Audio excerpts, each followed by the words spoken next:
बांझ माँ। कॉलबेल की आवाज़ सुनकर जैसे ही सुबह सुबह शांतनु ने दरवाज़ा खोला, सामने एक पुराना सा ब्रीफ केस लिए हुए गांव के मास्टर जी और उनकी बीमार पत्नी खड़ी थी। मास्टर जी ने चेहरे के हाव भाव से पता लगा लिया कि उन्हें सामने से देख शांतनु को जरा भी खुशी का एहसास न हुआ है। जबरदस्ती चेहरे पर मुस्कुराहट लाने की कोशिश करते हुए बोला, अरे सर, आप दोनों बिना कुछ बताए अचानक से चले आए। अंदर आइए मास्टर साहब। ब्रीफ केस उठाए अंदर आते हुए बोले, हाँ बेटा, अचानक से ही आना पड़ा। मास्टरनी साहब बीमार हैं। पिछले कुछ दिनों से तेज फीवर उतर ही नहीं रहा, काफ़ी कमज़ोर भी हो गई हैं। गांव के डॉक्टर ने एम्स दिल्ली में अविलंब दिखाने की सलाह दी। अगर तुम आज ऑफिस से छुट्टी लेकर जरा वहाँ नंबर लगाने में मदद कर सको तो।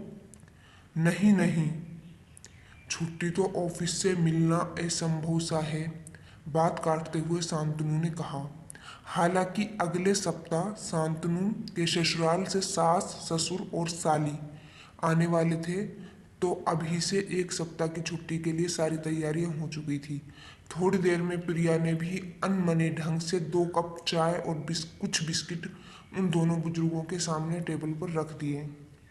सानिया सोकर उठी तो मास्टर जी और उसकी पत्नी को देखकर खूब खुशी से चहकते हुए दादू दादी बोलकर उनसे लिपट गई।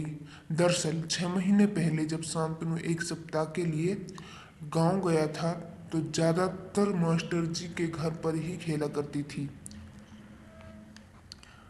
मास्टर जी निसंतान थे और उनका छोटा सा घर शांतनु के घर गांव वाले घर के से बिल्कुल सटा हुआ था।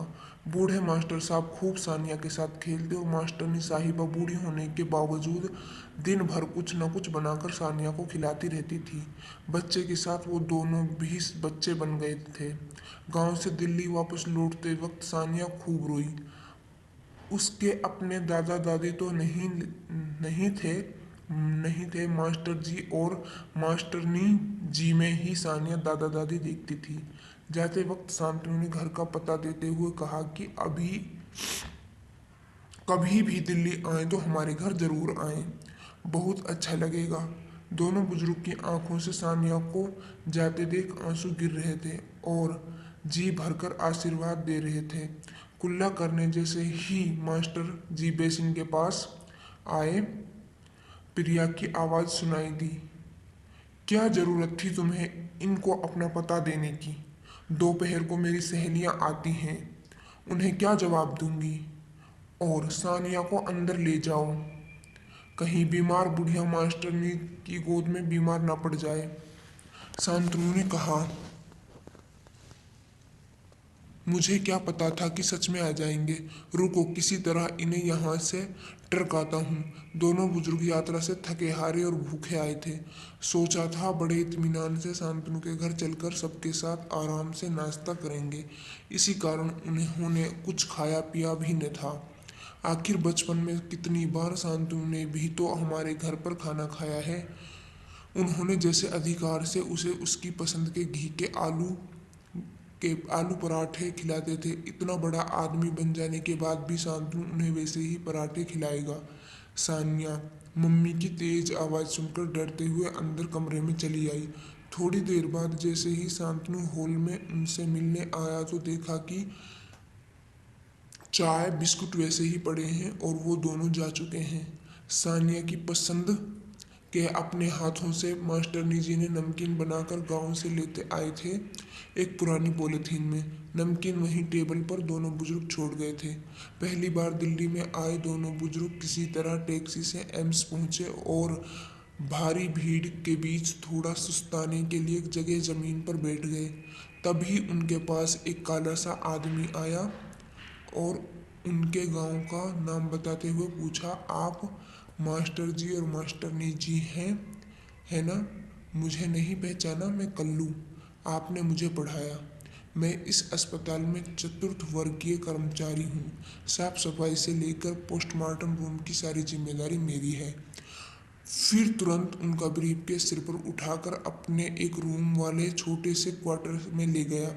रास्ते में अपने साथ काम करने वाले लोगों को खुशी खुशी बता रहा था कि मेरे रिश्तेदार आए हैं, मैं इन्हें घर पहुंचाकर अभी आता हूं।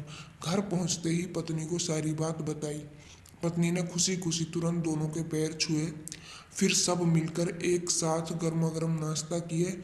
फिर कल्लू की बीवी ने अपनी छोटी सी बेटी को मास्टरनी जी साहिब की गोद में बिठा दिया। बच्ची उन बुजुर्गों के साथ खेलने लगी। कल्लू बोला, आप लोग आराम करें, आज मैं जो कुछ भी हूँ आपकी बदौलत हूँ। फिर कल्लू अस्पताल में नंबर लगाया। कल्लू की माँ नहीं थी। बचपन से ही मास्टरनी साहब का नंबर आते ही कल्लू हाथ जोड़कर डॉक्टर से बोला, जरा अच्छे से इनका इलाज करना डॉक्टर साहब, ये मेरी बूढ़ी माई है। सुनकर बूढ़ी माँ ने आशीर्वाद की झड़ियाँ लगाते हुए अपने कांपते हाथ कल्लू के सिर पर रख दिए। वो बांझ औरत आज सचमुच माँ बन गई थी।